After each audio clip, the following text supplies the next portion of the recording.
Go. Ito po ang ating brand new Fantasy G baby or toddler bike. Ayan. So, good for 4 years old po ito. Up to toddler na po. Depende po yan sa laki ng baby po ninyo. Kasi yan, for example, yung baby namin 4 years old. Pero hindi niya pa abot. Ayan. Kasi hindi masyadong katangkaran yung baby Mahulog namin. na di ma eh. Okay. Pero may mga matangkad na mga 4 years old baby. Kaya depende po yan sa laki ng baby po ninyo. So, this is brand new ha. So, kompleto po ito. Ito po yung details po niya 1 by 1. Pakita mo, B. Unahin natin sa kanyang handle. Ayan. Yung preno. Handle. Ayan, handle niya. Tapos yung preno. Kabilaan. Ayan. Tapos meron siya ritong bell. Ayan. Tapos yung kanyang preno, stopper. Ayan. Tapos ito may light siya rito. Squeeze nyo lang siyang ganyan para ma-open. Tapos meron siyang battery dito. So, tatanggalin namin itong battery, syempre. Gumagana ba? Syempre, wala na yan. Tapos, kayo na bahala maglagay ng battery nyo. Pandemo namin yan. Ano Okay? to? Isa? Saan to? Tapos, this one, sa likod po ito. Ayan, yung kanya mga lights. Yan, okay. Tapos, nandiyan na rin, may lagayan dyan ng mga tools niya. Yan, kapag ilalagay nyo po siya. May screw na rin dyan. Ayan, yung gulong niya. Malikabok Okay. lang. Yan, kompleto po yan. Tapos, next natin sa likod.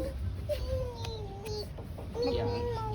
So, ang ganda ng likod niya. Kompleto rin yan. Meron siyang another support dito. Pag di pa marunong. Pang balancing. Ayan, balancing wheel.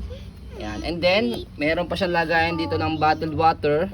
And then, meron na rin siya mismong bottled water mismo na rin. Bottled. Ayan, di ba? Pwede yung Ganda. Kompleto na. Ako flash lagay. Gagamitin nyo lang po siya. Okay, so ito yung kanyang gulong. So, ayan. Brand new naman siya, di ba? Ayan. Andyan pa yung mga ano niya. Tinanggal lang sa Styro niya. Mga styro niya. Kabila. Okay. Tapos ayun, makikita nyo yung kanyang ano, kadena. Yan yung kabila niya. Pati pedal.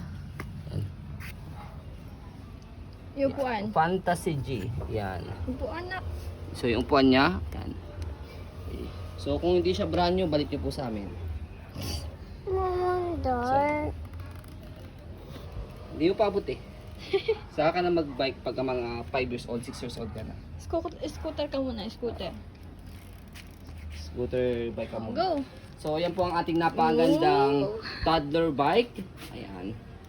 So, pauna na lang po kayo dito dahil ngayon lang po kami nagkaroon ng ganyang bike. Siyempre, kinuha po kasi namin is yung brand new or yung light new condition. So, ayan po, as you can see, very details po kami sa pong pag-video kasi ang amin siya policy. No refund, no exchange. What you see is what you get.